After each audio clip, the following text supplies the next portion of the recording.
میں ڈاکٹر سید محمود صفی اللہ وقار پاشا سے مشہور ہوں اور حضرت خواجہ محبوب اللہ سرکار کے خانوادے کا ہی ایک فرد ہوں، اور حضرت خواجہ محبوب اللہ میرے والد حضرت حکیم سید محمد عثمان حسینی جو معتمد مجلس علماء دکن تھے ان کے جد امجد ہیں، یعنی حکیم عثمان حسینی صاحب قبلہ حضرت یحییٰ پاشا قبلہ کے صاحبزادے تھے، اور حضرت یحییٰ پاشا قبلہ خواجہ محبوب اللہ سرکار کے منجلے صاحبزادے ہیں۔ حضرت سیدی خواجہ محمد صدیق محبوب اللہ یہ وہ ہستی ہے کہ حیدرآباد ہی نہیں بلکہ ہندوستان اور ہندوستان کے باہر اقطاع عالم میں آپ کے چاہنے والے، ماننے والے، آپ سے عقیدت رکھنے والے ساری دنیا کے لگ بھگ بے شمار شہروں میں موجود ہیں، اور حضرت سید محمد صدیق علی حسینی خواجہ محبوب اللہ اصل آپ کا اسم گرامی ہے۔ آپ کے والد گرامی حضرت سید پرورش علی حسینی قبلہ جو رفت پناہ سے ملقب تھے، حضرت خواجہ محبوب اللہ کے بازو ہی حضرت سید پرورش علی حسینی یعنی آپ کے والد کی مزار شریف ہے، اور والد کی مزار کے بعد حضرت خواجہ محبوب اللہ کی والدہ گرامی حضرت عوض بیگم صاحبہ جو غوث دکن قطب الہند حضرت میر شجاع الدین حسین قبلہ جن کا مزار اقدس عیدی بازار میں ہے، ایک بڑی بارونق اور خوبصورت گنبد حضرت کے مزار شریف پر تعمیر ہوئی ہے۔ حضرت میر شجاع الدین حسین قبلہ کی یہ نبیری ہیں یعنی پوتری ہیں، تو اس طرح حضرت خواجہ محبوب اللہ کا ننیال حضرت میر شجاع الدین حسین قبلہ کا خانوادہ ہے۔ حضرت شجاع الدین قبلہ کے صاحبزادے حضرت عبداللہ شہید جنہیں جوانی ہی میں شہید کر دیا گیا تھا، خواجہ محبوب اللہ کی والدہ انہی کی صاحبزادی ہے۔ حضرت خواجہ محبوب اللہ کی پیدائش 1263 ہجری کو اسی مقام پر قاضی پور شریف میں ہوئی، اور 1313 ہجری کو آپ کا وصال ہوا۔ اس طرح آپ نے اس دنیا میں 50 سال اللہ اور اس کے رسول کی محبت اور طاعت میں گزارے۔ سر، جو درگاہیں ہوتی ہیں، جو بارگاہیں ہوتی ہیں، ہر بارگاہ سے منسوب کچھ نہ کچھ روایت جو ہے مشہور ہوتی ہیں، عوام میں جو ہے اس کا تذکرہ ہوتا ہے، تو اس خاص بارگاہ سے کیا روایتیں منسوب ہیں؟ ہمیں ایک آدھ بات سنائیے۔ حضرت خواجہ محبوب اللہ رضی اللہ عنہ کی ہستی محتاج تعارف نہیں ہے کہ دنیا بھر میں لوگ جب کوئی مشکل وقت آتا ہے، کوئی مصیبت، کوئی کٹھنائی میں گرفتار ہوتے ہیں تو حضرت خواجہ محبوب اللہ کو نہ صرف پکارتے اور آپ کا نام نامی جو یا محمد صدیق محبوب اللہ کا ورد وہ کرتے ہیں، اور باطناً یعنی روحانی طور پہ حضرت سے رجوع ہو کر اپنا یہ معروضہ رکھتے ہیں، اور حضرت سے یہ منت کرتے ہیں کہ اگر یہ کام ہمارا ہو جاتا ہے تو ہم آپ کی یاد میں، آپ کی محبت میں فاتحہ دلائیں گے، ایصال ثواب کریں گے۔ تو اس کو عرف عام میں یہاں بیچنا کہا جاتا ہے، اپنے کام کو ان کے حوالے کر دینا، ان کو سپرد کر دینا۔ یہ بڑا مجرب نسخہ ہے، میں یہ نہیں کہتا بلکہ حضرت کے خانوادے کے وہ بزرگان دین جو اس شہر کے بڑے مشاہیر گزرے ہیں، حضرت کے جو منجلے بھائی تھے حضرت حافظ سید احمد علی حسینی قبلہ، اور تیسرے بھائی تھے حضرت سید محمود علی مکی حسینی قبلہ۔ احمد علی حسینی قبلہ کا مزار بھی دی بازار میں ہے، اور محمود علی مکی حسینی قبلہ کا مزار کشن باغ میں ہے، اور حضرت کے جو سب سے چھوٹے بھائی ہیں حضرت سید عمر علی حسینی قادری جو قادری چمن میں آسودہ ہیں، آرام فرما رہے ہیں۔ یہ تینوں حضرت کے بھائی ہیں، یہ چاروں برادران خواجہ محبوب اللہ اور آپ کے تینوں بھائی یہ سب حافظ قرآن ہیں۔ خواجہ محبوب اللہ کے اوپر بھی سلسلے میں آپ جائیں گے تو آپ کے اجداد میں سب حفاظ، والد حافظ، دادا حافظ، بہرحال یہ بڑا علمی گھرانہ ہے۔ اور آپ کا شکریہ سر، میں اور تفصیلات اور جو ہے ذمہ داروں سے معلوم کروں گا۔ میرے ساتھ موجود ہیں مولانا سعید قادری صاحب، جو یہاں پر ایک اس درگاہ کے تحت ایک ویلفیئر ایکٹیویٹی بھی چلائی جاتی ہے، اس کے بارے میں ہم جاننے کی کوشش کریں گے۔ سعید صاحب، سب سے پہلے میں یہ جاننے کی کوشش کروں گا کہ جو یہ درگاہ ہے یہ فقہ حنبلی سے جو ہے منسوب ہے، یہ کیا خاص بات ہے؟ یہ بتائیں پہلے سب سے پہلے۔ جیسا کہ آپ جانتے ہیں کہ دنیا بھر میں 4 فقہ ہیں، فقہ حنفیہ، شافعی اور مالکی اور حنبلی، اور حضرت سیدنا شیخ عبد القادر جیلانی حضور پیران پیر سرکار رضی اللہ تعالیٰ عنہ حنبلی تھے. آپ حضرت امام احمد بن حنبل کی پیروی فرماتے تھے. تو حضرت خواجہ محبوب اللہ سرکار چونکہ قادریہ سلسلے میں آپ بیعت ہیں، تو حضرت سرکار پیران پیر حضور غوث اعظم دستگیر کی آپ کی بشارت پر آپ نے بھی حنبلی فقہ کو اپنایا.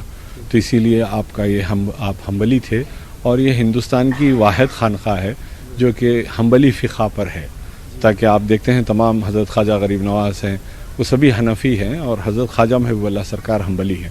اور حضرت سے جو منسلک جو خانقاہیں ہیں، جیسا کہ ابھی مولانا وقار پاشا صاحب قبلہ نے فرمایا کہ قادری چمن ہے، حسینی ٹیکری ہے اور اولیاء باغ ہے، یہ سب بھی حنبلی فقہ پر ہیں.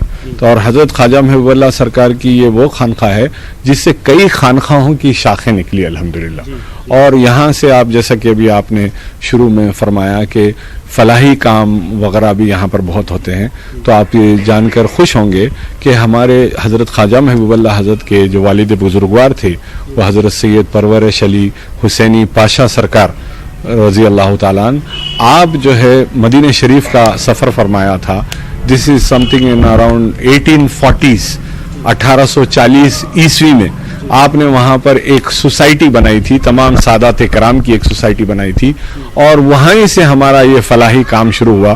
اور آپ سرکاری عہدے تعلیق پر تھے، بادشاہ کے پاس میں آپ استاد تھے، وہ نوکری آپ نے چھوڑی اور آپ نے یہ فلاحی کام شروع کیا. سو فرام 1840 آنورڈز اس خانقاہ کا سوسائٹیز ہے، اور ہماری جو آرگنائزیشن جو رجسٹرڈ ہوئی ہیں ہندوستان کی دستور کے مطابق وہ 1960s میں ہوئی ہیں. مرکزی انجمن خادریہ اور اب جو ہے خادریہ انٹرنیشنل آرگنائزیشن جس کا میں صدر ہوں. یہ ماشاءاللہ سے بہت سارے فلاحی کام ہوتے ہیں اس میں، جیسا کہ ابھی آپ نے دیکھا کہ آدھار کیمپس ہم نے 1 مہینے کا آدھار کیمپ لگایا تھا. اس طرح بچیوں کے شادیوں کا ہے، اور دیگر فلاحی کام ہیں، میڈیکل کیمپس ہیں، اور فوڈ پروگرام ہیں، اور بلینکٹس ڈسٹریبیوشن پروگرامز ہوتے ہیں، ہیلتھ کیمپس ہوتے ہیں، دیگر کئی ہوتے ہیں. اور اس خانقاہ کے تحت اور بھی آرگنائزیشنز کام کر رہے ہیں، جیسا کہ مرکزی انجمن خادریہ ہے، اور محی اکیڈمی ہے، اور ہمارے بہت سارے ایجوکیشن سوسائٹی ہے. جی مولانا، میں آپ سے پھر بات کروں گا، جو حضرت کے جو اسکالرلی ایکٹیویٹیز ہے اس کے بارے میں بات کروں گا، لیکن ہم اپنے ناظرین کو درگاہ کا ایک جو ہے کلوز جو ہے شاٹ بتائیں گے. میں اپنے کیمرہ مین سے کہوں گا کہ وہ کیمرہ یہاں پر لے آئیں، اور اب جو زائرین سے بھی کہوں گا کہ وہ آئیں اور جو ہے پھول چڑھانا کوئی چاہیں تو چڑھائیں. تھوڑا ایک کلوز شاٹ بتائیے.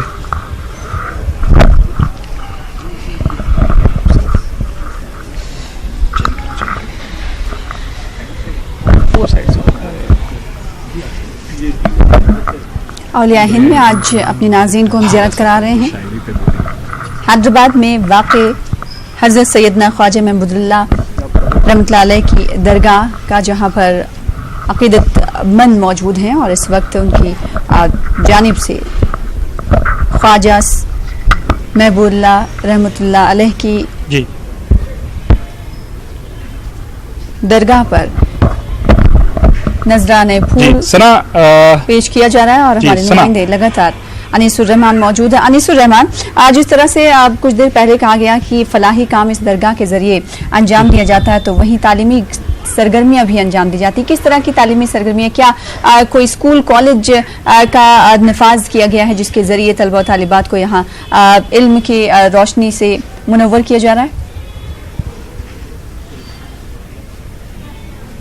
جی سنا، میں آپ کے سوال کا جواب حاصل کرنے کے لیے کی کوشش کروں گا. سب سے پہلے میں جو حضرت ہیں محمد صدیق محبوب اللہ صاحب، ان کی اسکالرلی ایکٹیویٹیز پر اور ان کی سواں پر، ایک یہاں پر میرے ساتھ اسکالر موجود ہیں جو اپنی پی ایچ ڈی کر رہے ہیں، ان سے اور باتیں معلوم کرنے کی کوشش کروں گا. جناب پہلے آپ کا تعارف کروں. السلام علیکم. ڈاکٹر غوث علی سعید. صحافتی دنیا میں تو مجھے اکثر لوگ حیدرآباد میں خاص طور سے ایک بڑی تعداد جانتی ہے، چونکہ میں بھی اسی سلسلے سے وابستہ ہوں اور میں بھی حنبلی فقہ پر عمل کرتا ہوں تو میں نے اپنا قلمی نام احمد حنبلی رکھا ہے اور ایک دنیا مجھے احمد حنبلی کے نام سے بھی جانتی ہے. تو میں حضرت کے بارے میں صرف آپ کو مختصراً یہ اتنا کہوں گا کہ اللہ تعالیٰ نے دنیا کا ایک دستور بنایا ہے، وہ یہ ہے کہ انسان جو محنت کرتا ہے وہ پھل حاصل کرتا ہے. جو آدمی جتنی محنت کرے گا وہ اتنا پھل حاصل کرے گا. لیکن کچھ شخصیتیں ایسی ہوتی ہیں کہ جن کو اللہ تعالیٰ نے ایک کام کے لیے پیدا فرمایا تو ساری مدد و نصرت اور حمایت اس کے ساتھ ہو جاتی ہے، اور ایسے میں کوئی محنت کے ساتھ مقابلہ کرنے والا یا محنت کے ساتھ آگے بڑھنے والا ان کا مقابلہ نہیں کر سکتا.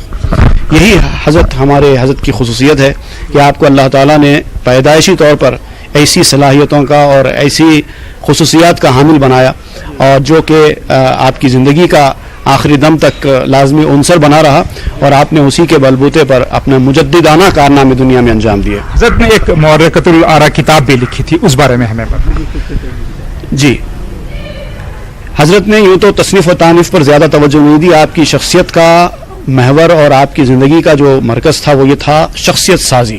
آپ کا ماننا یہ تھا کہ انسانوں کو بناؤ، کتابیں خود بخود بن جاتی ہیں. کتابیں لکھنا بڑا کام نہیں ہے، انسانوں کو بنانا بڑا کام ہے. اگر آپ ایک انسان کو بنا دیں گے تو ایک انسان 10 کتابیں تصنیف کر دے گا. چنانچہ آپ نے ایسے لوگوں کی ایک جماعت تیار کی کہ جس میں سے ایک آدمی صاحب تصنیف اور صاحب تالیف نکلا. ہاں، البتہ آپ نے ایک کتاب تالیف فرمائی تھی وقت کی ضرورت کے مطابق، چونکہ آپ نے حنبلی فقہ اختیار فرمایا تھا، اور اس وقت اردو زبان میں پوری دنیا میں اردو زبان میں کوئی بھی حنبلی فقہ کی کتاب موجود نہیں تھی. اس کمی کے پیش نظر آپ نے بنفس نفیس خود ایک کتاب تصنیف فرمائی جو کتاب الطلاق تک طبع بھی ہو چکی حضرت کے بعد ہی. اس کے بعد پھر اس کے کئی ایڈیشنز بعد میں تفصیل و توضیح کے ساتھ بھی منظر عام پہ آئے. تو وہ جو کتاب ہے آپ کی زاد آخرت اس کا نام ہے، یہ کتاب اردو زبان کی پوری دنیا کی سب سے پہلی کتاب. تو یہ جو شرف ہے اس کتاب کو، میں سمجھتا ہوں جتنی فقہ کی کتابیں حنبلی فقہ کی آئی وہ سب اس کتاب کے بعد میں آئی. بہت شکریہ صاحب. میں آپ سے اور بات کرتا لیکن وقت کی کمی ہے. سر، میں آپ سے ایک بات کرنا چاہوں گا. جناب بتائیں، آپ کا تعارف کروائیں، آپ یہاں پر کس سلسلے میں آئے؟ غلام خواجہ محبوب اللہ حضرت مجاہد اسلام سید محمد قادری بانی مرکزی انجمن قادریہ کا فرزند، سید حامد محمد قادری افتخار پاشا صدر مرکز انجمن قادریہ. میں یہاں کا خادم اور غلام ہوں، اور بادشاہ وقت انہی آستانوں سے دعائیں لے کے آگے بڑھتے رہے ہیں. اور آج ہم جن مشکلات سے سامنا کر رہے ہیں اس کی اہم وجہ یہ ہے کہ ہم آستانوں کو بھول چکے ہیں اور حضور کی عظمت کو اپنے دلوں سے نکال چکے ہیں.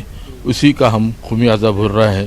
اللہ سے دعا کرتے ہیں کہ ان آستانوں کی برکت سے ہمارے کامیابی اور کامرانی عطا فرم. آمین. جی، سنا کہا جاتا ہے کہ جو درگاہیں ہوتی ہیں وہ ہمیشہ جو ہے انسانوں سے بھری ہوتی ہیں، ان پر وقت کا کوئی اثر نہیں ہوتا. یہاں پر ہر خاص و عام، چھوٹا بڑا، ظاہر سی بات ہے، اور گنگا جمنی تہذیب کی بھی مثال درگاہیں پیش کرتی ہے. اور اسی وجہ سے ہم دیکھتے ہیں کہ مختلف بارگاہوں میں اور زیارت گاہوں میں لوگوں کا تانتا لگا ہوا رہتا ہے. عقیدت مند کی اگر بات کریں جن سے آپ بات کرنے کی کوشش کر رہے ہیں انیس الرحمان، ساتھ ہی ساتھ یہ بھی بتائیے گا کہ کیا اس درگاہ میں دوسری ریاستوں سے لوگ بھی آتے ہیں زیارت کرنے کے لیے؟ جی جی جناب، ہمیں بتائیں کہ یہاں پر جو درگاہ ہے، یہ درگاہ میں کہاں سے لوگ آتے ہیں؟ کوئی دوسری ریاستوں سے بھی لوگ آتے ہیں؟ کیا کس طرح کا ماحول ہوتا ہے؟ کیا کچھ خاص دن، کچھ خاص جو ہے یہاں پر مجالس وغیرہ بیٹھتی ہیں، وہ بتائیں. سب تفصیل سے بتاؤں گا. میں جو ہے doctor Syed Abdullah Hussain, history of medicine میں جو ہے کل سے تقریباً 30 سال کام کیا ہوں. ہندوستان کا ایک ہی انسٹیٹیوٹ ہے، institute of history of medicine. تو اس انسٹیٹیوٹ میں تقریباً 30 سال کام کیا ہوں، اور عربی، فارسی، اردو سے انگلش میں ٹرانسلیشنس کیا ہوں. اور امریکہ سے bibliography of medical bibliography of America جو نکلتی ہے اس کے اندر میرے 45-50 مضمون شائع ہو چکے ہیں الحمدللہ. تو مسلسل جو ہے بولتے ہیں یہاں کے تعلق سے مجھے کہنا یہ ہے کہ یہ بزرگوں کا آستانہ ہے. بعض بزرگان دین جو ہے یعنی